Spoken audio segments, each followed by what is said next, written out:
पण आज जो महाराष्ट्र आम्ही पाहतोय, ज्या स्थितीतून वाहत चालला, ती अवस्था अशी आहे का ऊसामध्ये जर शेतकरी ऊस घेऊन गेला तर तिथं काटा मारला जातो. भाजीपाला विकायला जावं तर त्याला असं वाटतं का थोडंसं कमी घेतलं शेतकऱ्याचं जास्त, तो काय मरतोय का?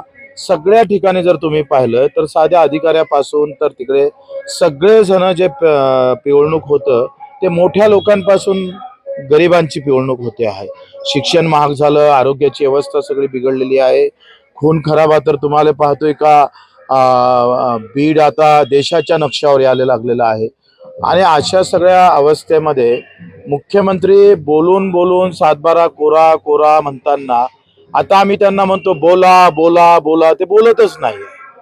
तर मी पत्र पण पाठवलं त्यांना की बाबा कुठल्या ब्राह्मणाला विचारून तुम्ही आमच्यासोबत बोलणार, कर्जाच्या बाबतीत काही तुम्ही बोलणार आहे का नाही बोलणार, तुमचं जे काही चुपी आहे ते सोडणार का नाही सोडणार, का आम्हाला एक महापूजा ठेवा लागल मुख्यमंत्र्याच्या बोलासाठी.